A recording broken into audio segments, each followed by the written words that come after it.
What's up, y'all? Back with the AC unit right here. I did a video on this maybe about a year or two ago. I replaced the contactor because the unit would not shut off. Well, now I flipped the script. The unit will not turn on now. So let's go ahead and look at the symptoms here. So number one, I know I have power because I've checked the fuse. Everything's good there. So I've got power coming up to this point here. Now I turn on the thermostat. I hear that click. That contactor is for sure good because again, I just replaced that a year or two ago. And then from there, we should get power and just run the condenser and the blower. But neither of those turn on. But good news is I do hear a hum, a slight hum. So I know that I'm getting past the contactor to what's called the capacitor. So let's go ahead and crack this open.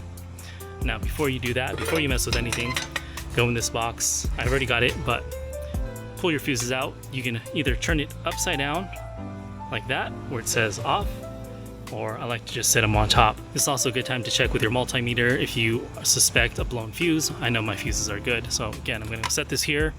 So I've got the power killed, and let's go ahead and crack this open. There's 1, 2, 3, 4 bolts we need to remove, and this will pop off. No need to remove anything here. Don't need to remove the top. These can even stay in the center here. Let's go and take care of that now. All right, and these bolts are a 5/16.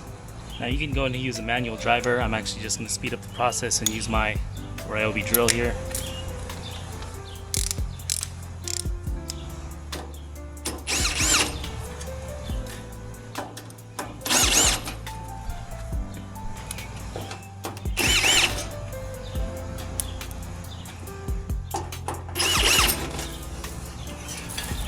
All right, so what are we looking at here? So again, let me get some of these spider webs out, some of these creepy crawlies. All right, I know I've got power to my unit. I know my fuses are good. I've got power running up here to this point here.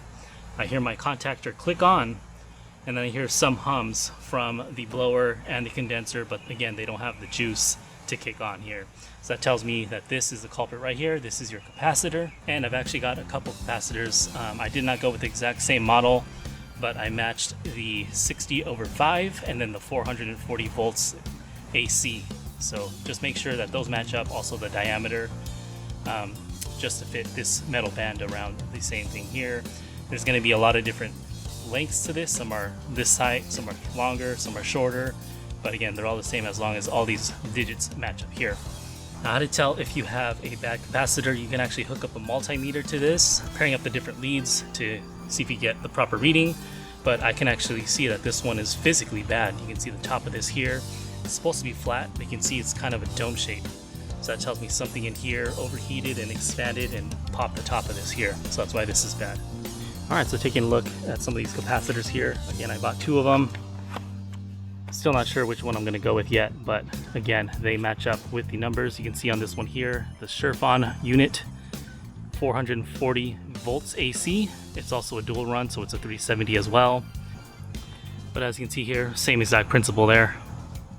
You got the 3 groups of leads there, 50-60 hertz, dual run capacitor. Again, this is a 60/5. It's gonna match that perfectly fine. See what's in the box here.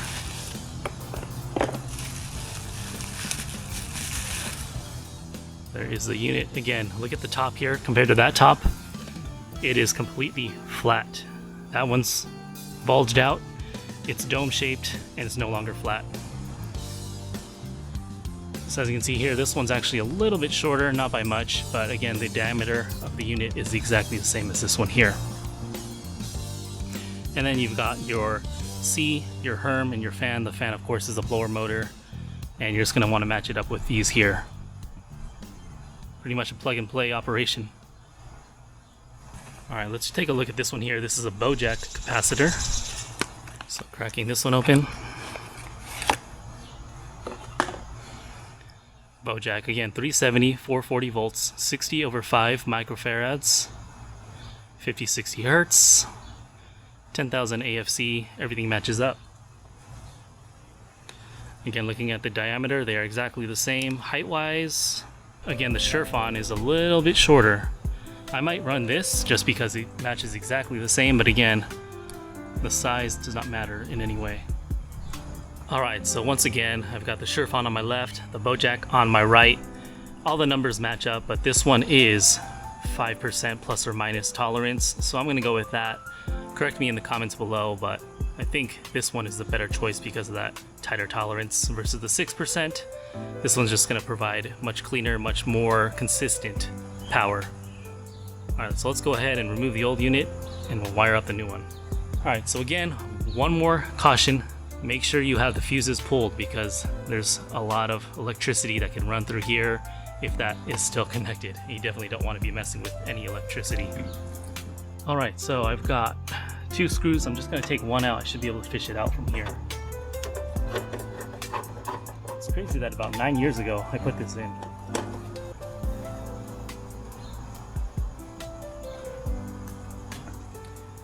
Alright, slightly bend this out. And out comes your capacitor. Alright, so these are completely worn. I need to make sure I figure out which one is which before I start moving these over. Alright, so I've just got a cleaning brush. So yeah, that does definitely say Herm there. This says fan. This one must be my C. Alright, as you can see there, got Herm on the left, fan on the right, and C on the bottom. You notice the C actually has 4 connection points, fan has 2, Herm has 3. So I've got 4, 3, and 2. That's exactly how I can read it. Perfect. Surefon with the 5% plus or minus. Alright, so I've got Herm. Actually, let's go 2, 3, 4. So fan was 2. Take out the fan. Pop the fan on here. It's going to go that direction, so I'm going to put it in that orientation. I've got Herm with the 3.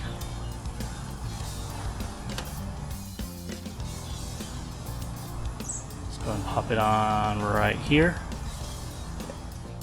Just like that. The last one is C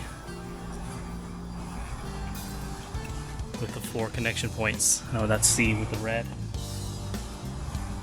Let's go and put it on like this, just like that. Get most of these pointed in the same direction. You know what? I can actually do this. Let's do this even cleaner. So let's point that one that way. Grab this guy, also point him that way as well. Very clean. Cable management for you. Alright. Fan brown, Herm light blue, C red. Now all I got to do is put this way. I think that should be good right there. Next time I need to do this, I'll be able to read the numbers and the model number and ratings and things like that. Tighten her up. Make sure she is not going anywhere. Recheck my connections. Alright, so essentially, I'm good to go. Before I put this cover back on, I'm just going to go ahead and put my fuses back in. I'm going to crack the thermostat, and we should be able to hear this run perfectly. Turn this back to on. You can see that the top 2 connection points are the outer side, and then the bottom is in the center. We've got power, folks. Alright, moment of truth. Go ahead and go into my digital app and turn the AC on.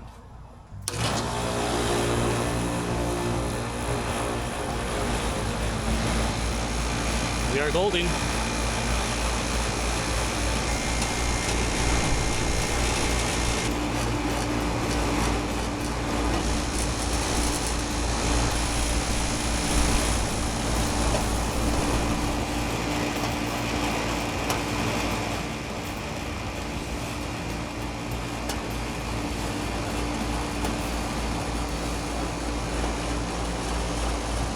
Alright folks, AC is purring like a champ. Look at that. Woo-wee.